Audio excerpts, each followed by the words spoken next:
तो finally OTC Roman Reigns ने कर दिया रिटर्न और रोमन, सेथ और पंक की राइवलरी रेसलमेनिया के लिए अब ऑफिशियल स्टार्ट हो चुकी है। बहुत कुछ हुआ है आज के स्मैकडाउन में। रैंडी ऑर्टन से लेकर शार्लेट फ्लेयर तक सब कुछ डिस्कस करेंगे। कम टाइम में वीडियो एंड तक देखना। शो की शुरुआत होती है रैंडी ऑर्टन से और इटली का क्राउड था, यूरोपियन क्राउड था। भाई तगड़ा रिएक्शन तो मिलना ही था। गाना गा रहे होते रैंडी ऑर्टन के थीम सॉन्ग का। रैंडी ऑर्टन कुछ कहते उससे पहले केविन ओवेंस आ जाते हैं और केविन आकर कहते भाई सॉरी। केविन कहते एक्चुअली में मुझे तुझ पे अटैक करना चाहिए ही नहीं था। जो अटैक करना डिजर्व करते थे वो थे सैमी ज़ेन और कोडी रोड्स और मैंने उन पे अटैक करके कुछ गलत नहीं किया, बट तेरे पे अटैक करके गलती कर दी मैंने। बट यार तू भी समझता होगा वो टाइम पे मुझे गुस्सा था क्योंकि तूने मेरा साथ देने के अलावा कोडी रोड्स का साथ दिया और गुस्से में कभी कभी आदमी गलत चीजें करता है और तेरा तो पास्ट भी ऐसा रहा है साइको जैसा गुस्से वाला। तू समझता होगा कि गुस्से में आदमी से कुछ चीजें हो जाती है। बट यार यहाँ मैं सॉरी बोलने आया हूँ जो मैंने तेरे साथ किया है। और तुम मुझे पता है तू एक ग्रोन अप मैन है और तुझे पता है मैं तुझे लास्ट वीक कार्मेलो हेस को वो पंड किक मारने से क्यों रोका, क्योंकि मैं नहीं चाहता कि तू पहले ऐसा बने, क्योंकि तू अब एक अच्छा आदमी बन चुका है। 2009 वाला रैंडी ऑर्टन नहीं है। तो एक काम करते सब कुछ भुला दे तू और हम साथ में टैग टीम चैंपियनशिप को टारगेट करते हुए जीतते, जो कि हमें जीतनी थी लास्ट टाइम बट नहीं जीत पाए। अब इसके रिस्पॉन्ड में रैंडी कहते अच्छा रुक, तूने मुझसे अपोलॉजी मांगी है, मुझे सोचने दे। बाद में 5 सेकंड बाद ही रैंडी कहते तेरी अपोलॉजी रिजेक्ट है और जो तूने अपोलॉजी मांगी है आधे मन से, इसे एक्सेप्ट मैं नहीं करने वाला। और तू कह रहा है ना कि मुझे तेरे साथ क्या करना चाहिए, एक्चुअली में मुझे तेरी गंदी वाली पिटाई करनी चाहिए, बट कोई बात नहीं, वो मैं रेसलमेनिया में करूंगा। और ऐसे रैंडी ऑर्टन केविन को रेसलमेनिया के लिए चैलेंज कर देते और ये मैच ऑफिशियल हो गया है रेसलमेनिया के लिए, Randy Orton versus Kevin Owens. इसके बाद मैच था जेकब फाटू वर्सेस ब्रॉन स्ट्रोमैन। पता नहीं ये कितने बार मैच हो चुका है, एटलीस्ट 4 से 5 बार, और इस बार भी ये मैच भारी भरकम ही था। अच्छा मैच था। एक टाइम पे मैच के जेकब फाटू थोड़े वीक लगते तो मैच में एक बार फिर से सोलो आ जाते हैं और समवन स्पाइक लगा के ये मैच डिस्क्वालिफिकेशन से ब्रॉन स्ट्रोमैन जीत जाते। अब ये देख के सोलो थोड़े नाराज दिखते हैं कि भाई तू मेरे मैच में क्यों बीच में आया, मैं अकेला ही काफी हूँ। बट आखिर में ब्लड लाइन साथ में आती है और अटैक करती है ब्रॉन को और ब्रॉन अकेले दिखते हैं। बट LA नाइट आते हैं और ब्रॉन स्ट्रोमैन की मदद करते हैं और ब्लड लाइन को भगा देते हैं। इसके बाद था टिफिनी और शार्लेट फ्लेयर का सेगमेंट। टिफिनी कुछ कहती है, इससे पहले शार्लेट कहती है let the queen talk first. Charlotte कहती है टिफिनी तू एक अनप्रोफेशनल है जो खुद को पता नहीं क्या समझती है। तू मेरे सामने बैक कर रही थी कि Charlotte please choose me, please choose me. पता है मैंने तुझे क्यों चूज किया, क्योंकि मैं तुझे एक पार्ट सिखा सकूं कि तू कोई भी नेक्स्ट शार्लेट नहीं है, शार्लेट एक ही है। अब रिस्पॉन्स में टिफी कहती है नेक्स्ट शार्लेट, ये कोई सोचता नहीं है, मैं खुद एक टिफिनी हूँ जो मैं खुद की पहचान है। बट तू भूल गई शार्लेट, तू भी वो एक बंदी थी जो कहती थी कि तू एक फ्यूचर स्टार है टिफिनी, तू एक फ्यूचर स्टार है टिफिनी, तू मुझे खुद सपोर्ट करती थी। रिस्पॉन्ड में शार्लेट फ्लेयर कहती है हाँ मैं तुझे सपोर्ट करती थी, बट इसका मतलब ये नहीं कि यहाँ आकर भी अब मैं जैसे गले मिलूं और बोलूँ वाह टिफिनी वाह अब सब कुछ तेरा है, मैं यहाँ कुछ भी करने नहीं आई हूँ। नहीं, मैं ऐसी नहीं हूँ, मैं उनमें से नहीं हूँ, मैं यहाँ कम्पीट करने आई हूँ। और तुझे क्या लगता है तेरे पास वो एक ब्लॉन्ड हेयर है और मून सॉल्ट है, तू उससे बेस्ट ऑफ ऑल टाइम बन जाएगी, ये अभी भी कुछ है, तू कुछ भी नहीं है। अब इसके रिस्पॉन्ड में टिफी कहती है तेरी यही तो आदत है, जब तेरे को लगता है कोई चीज बहुत ज्यादा हॉट चल रही है तू आती है उस पे पानी डाल देती है और निकल जाती है। अब शार्लेट इसके ऊपर रिस्पॉन्ड ही इतना तगड़ा करती है ना भाई, टिफिनी को रोस्ट कर देती है। शार्लेट कहती है तेरे को लगता है कि तू हॉटेस्ट थिंग है, अभी तू कुछ भी नहीं है, तू अभी कुछ भी नहीं है। तेरे को पता है जब तेरा मेरा मैच होगा टिफिनी तो तेरे लिए वो पिनाकल मोमेंट होगा तेरे करियर का, बट मेरे लिए वो एक और रात होगी जिसमें मैं best for being the best को अपने आप को प्रूव करूंगी। ठीक है, तो तेरा और मेरे में फर्क दे।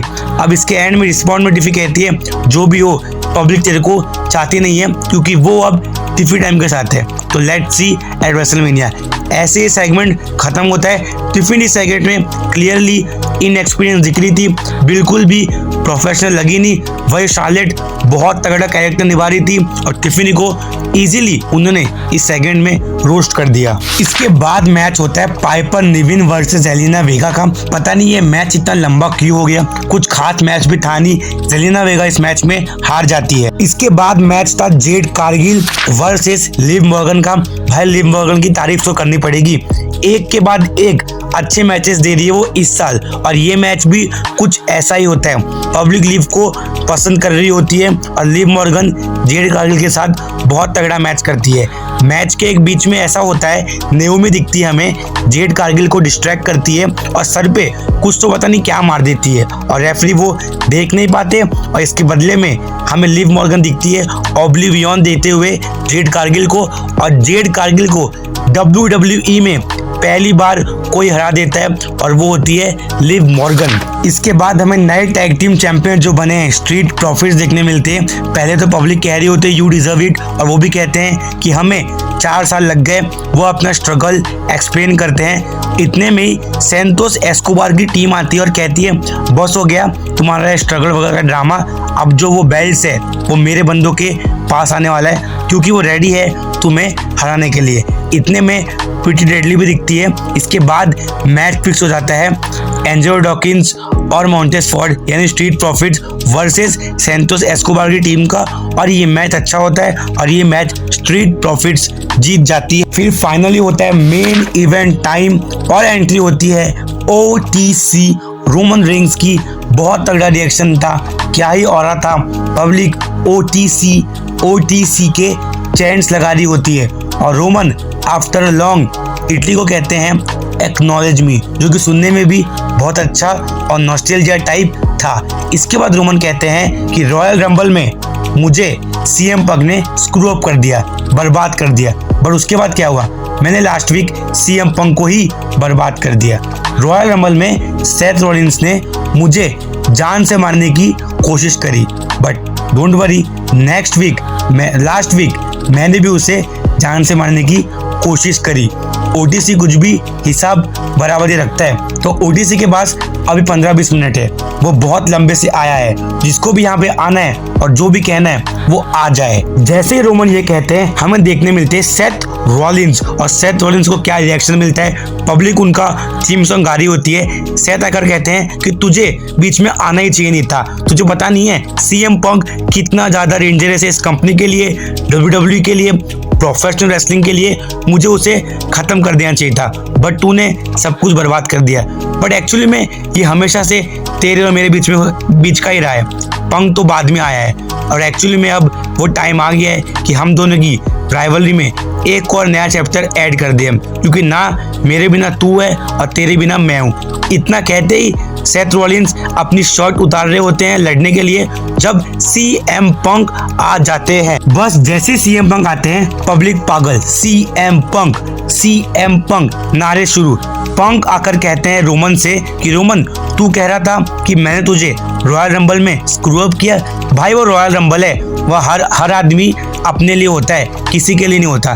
क्या तुझे तेरे वाइसमैन ने बताया नहीं है? और पहली बात तो तू रॉयल रंबल में होता ही नहीं। अगर मैं तेरे वो भंकस फैमिली ड्रामा में आकर तेरी मदद नहीं करता सर्वाइवर सीरीज में, अब मैंने मदद तो कर दी, उसके बाद मुझे एक फेवर नहीं मिल गया। फेवर में बाद में आऊंगा मैं, but thank you. Paul Heyman को कहते हैं ऐसा CM पंक, क्योंकि तूने आज सिल्वर प्लेट में मुझे रोमन रेंस को लाके दिया है। यानी वो कहते हैं कि चांदी की प्लेट में आज पॉल हेमन ने रोमन को परोसा है CM पंक को, और ये कहते ही पंक अटैक कर देते रोमन पे, और ये सेथ देख रहे होते तो सेथ भी आ जाते हैं, और तीनों में एक तगड़ी ब्रॉल छिड़ जाती है। रिंग के बाहर खड़े होते हैं CM पंक अनाउंस टेबल पे, और रोमन और सेथ की तरफ देख के बोलते हैं you and me at WrestleMania. इसके बाद हमें दिखते हैं सेथ रॉलिंस सुसाइड डाइव मार देते हैं रोमन और पंक पे, और सेथ कहते हैं you and me at WrestleMania. इसके बाद पंक और सेथ भिड़ रहे होते, रोमन स्टील स्टेप्स उठाते हैं और दोनों को एक एक करके मारते हैं, और रोमन कहते हैं you and me at WrestleMania. यानी ट्रिपल थ्रेट मैच यहाँ से पूरी तरीके से क्लियर हो चुका है। तीनों सुपरस्टार्स ने अपने प्लान को क्लियरली दिखा दिया क्या है उनका प्लान रेसलमेनिया के लिए। बाकी अगर आपको वीडियो अच्छा लगे तो please subscribe, share and like.